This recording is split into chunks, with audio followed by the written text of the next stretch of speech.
आणि अजूनही त्यांची इच्छाशक्ती म्हणजे महत्वाकांक्षा ही इतकी त्यांची प्रेरणादायी आहे की आजही या समाजातील लोकांमध्ये ज्ञानाच्या मंदिरामध्ये जाऊन मुलांमध्ये नवीन ज्ञान देणं, त्यांना भावी आयुष्याचे ज्ञानी महाज्ञानी विवेकानंदजी ज्यांनी पूर्ण आयुष्य आपल्या गुरु शिष्यांसाठी समाजासाठी अर्पण केलं आणि भारताचा पताका बाहेरच्या देशामध्ये हिंदू धर्माचा पताका 7 समुद्रा पलीकडे नेला आणि भारतीय लोक किती ज्ञानी महाज्ञानी आहेत, त्यांच्या ज्ञानाचा उपयोग इतर देशातल्या लोकांनी करून घेतला, आजही करून घेत आहेत.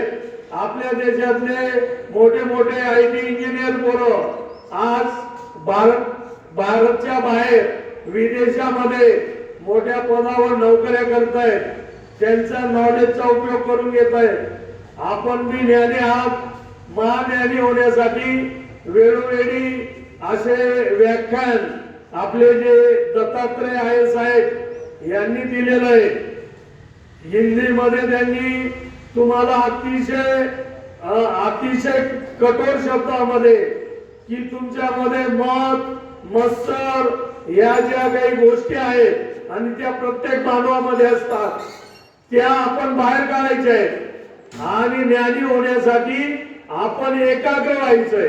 एकाग्रता हा सर्वात माणसाच्या जीवनातला अग्रेसर शिखरावर नेणारा मोठा प्रमुख मित्र आहे. म्हणून आपण नेहमी एकाग्र व्हायचंय. एकाग्र होण्यासाठी काही लागत नाही. शांत मन, इंद्रिय शांत, प्रसन्न मन, कोणाबद्दल द्वेष नाही, भावना मनामध्ये चांगल्या, कोणाबद्दल आस्था, आपण एकाग्र होतो. आणि एकाग्र झाल्याने एकाग्र मन हे माणसाला चांगला अभ्यास करण्यासाठी, चांगल्या गोष्टी शिकण्यासाठी आणि भरपूर नॉलेज मिळवण्यासाठी उपयोगी पडतात. त्यांच्यासाठी अनेक शेर आहेत की गुरु बिना ज्ञान ना उपजे, गुरु बिना विद्ये ना भेद. म्हणजे गुरुर ब्रह्मा, गुरुर विष्णू, गुरुर देव महेश्वरा. आपल्या जीवनामध्ये गुरुचं स्थान आधीपासूनच आपला भारत महान आहे. आपल्या भारतामध्ये ऋषी मुनींची ही भूमी आहे. या संतांच्या भूमीमध्ये अनेक संतांनी विठ्ठलचं, आपलं पंढरपूरचं आराध्य दैवत विठ्ठल भगवान त्यांना आपल्या घरी पाणी भरायला लावलेलं आहे. म्हणजे भक्त जर ठरवतो, भक्ती जर करतो, तल्लीन होऊन करतो तर परमेश्वराला पाणी भरायला लावतो. आपण तर मानव आहोत. आपल्याला फक्त ज्ञानार्जन करायचंय आणि ज्ञानार्जन करून समाजसेवा हीच खरी ईश्वर सेवा करायची आहे.